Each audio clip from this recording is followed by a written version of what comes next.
الحمد لله وكفى وصلاة الله وسلامه على رسوله المصطفى وعلى آله وصحابته ومن تبعهم بإحسان إلى يوم الدين. أما بعد، أيها الأحبة في الله، إلهي عبسيدي سان إدين دردار مياه إيا شرعي سيناد إلى لسان حيل الليبان توالكاسي كشرتا الدنيا أخربا وحان إدين كدق يا إلهي تبارك وتعالى إن العاصدان شرعي خلافتان أمر كيس الشبيسان حيل الدنيا أخرب خساره هالكاسو كجرا. أنت كذب waxaan jecelahay inaan dul istaagno laba dhacdo oo usbuucan ina dhaafay ka dhacday dhacdooyinkii ugu muhiimsanaa ka mid ah ee dhulka ka dhacay. mid hore waxay ku saabsan tahay deegaamadeenna, waana dhacdada ka dhacday magaalada Laascaanood iyo dagaalka ka socda. dagaalkaasi waxaan leenahay waa inuu istaago, waa in la joojiyo, waa in la wada hadlo, waa in la wada fadhiisto, waa in si degdeg ah uu istaago, waa in dhiigga daadanaya iyo hantida burburaysa iyo dadka qaxaya la joojiyo. maslaxa kuma jirto 30 sano kadib oo dalka ay dagaal sokeeyo burburiyeen oo caqli iyo way aragnimo ay kordhi lahayd in maanta dagaal lagu noqday wax maslaxa kuma jirto. duruustii ina soo martay inaynu wax ku qaadan weynana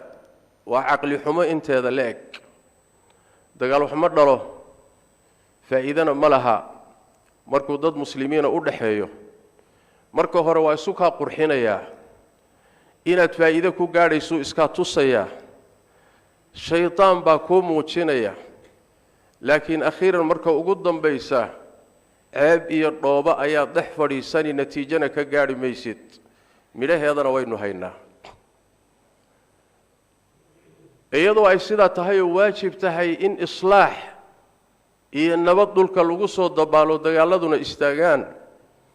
ayay haddana waxaa laga maarmaan ah oo ina arrintaasi diidaynin inaan caddayno sida saxda ah iyo khaladka dhacay iyo maxaa habboonaa. magaalada muddo fatra waxaa ka jiray nabadgelyo xumo, waxaa ka jiray dilal qorshaysan oo hadafkeedu u ahaa lagu beegsanayay bulshada labeenteeda, haldoorkeeda,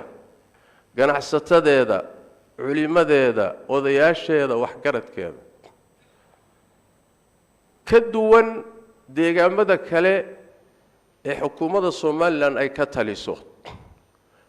oo muddadii 30 sano ahayd nabad iyo horumar iyo barwaaqo iyo wax Ilaahay lagu mahadiyo laguna farxo ku sugnaa.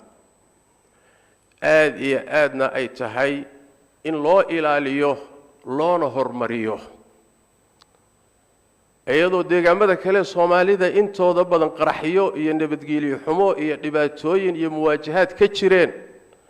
haddana muddadaasi deegaamadaasi inay nabad iyo horumar iyo istiqraar ay ku noolaayeen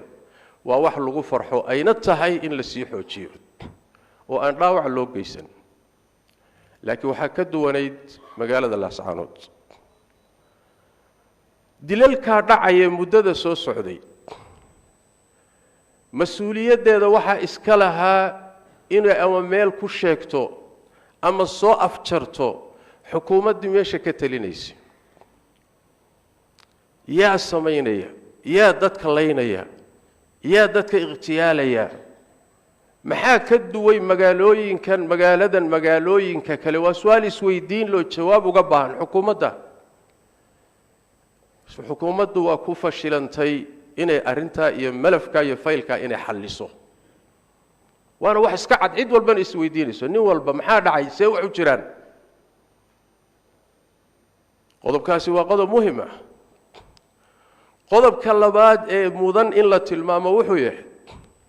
dadkii deegaanku markay u adkaysan waayeen oo sabri waayeen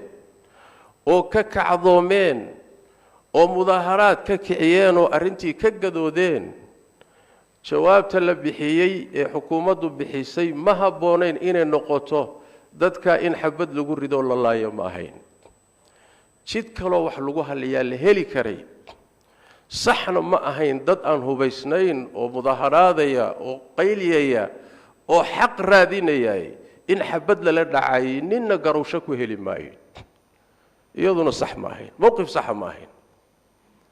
gartu allay leedahay gari allay leedahay midda saddexaad waxay ahayd markay odayaashoodii iyo khiyaartoodii intay isu yimaadeen ay tashadeen go'aan ayagu ay maslaxa bideenna ku dhawaaqeen oo aynay Soomaali weyntaasi qayb ka ahaadaan ayadana ma ahayn jawaabta la bixin lahay mana munaasib kuma ahayn in dagaal lagu qaado madaafiic lagu garaaco sax ma ahayn meel kaloo la mariyo jid kaloo looga wareegaa la heli karay kullu dalika waa khaladaad isfuulay oo tahay in la cadeeyo anoo og Soomaaliga maanta joogay akhrintiisa iyo daraasadiisa iyo fahamkiisa iyo miisaankiisu inuu qabyaalad yahay oo in badan ay dhihi doonaan wadaadka waxa ka hadlinaya waa qabyaalad iyo dhalasho anoo og ayaan haddana aan dan ka lahayn xaqa inuu cadaadiyo sawaabka muhim haba kharaadaado laakiin waxa kugu soo gaadhay aflagaadiya faham xumo ninkeeday u taalaa laakiin xaqiiqada in la cadeeyo waa laga maarmaan kullu dalika waxa mas'uul ka shacabka dawladda u talisay mas'uuliyadeeda way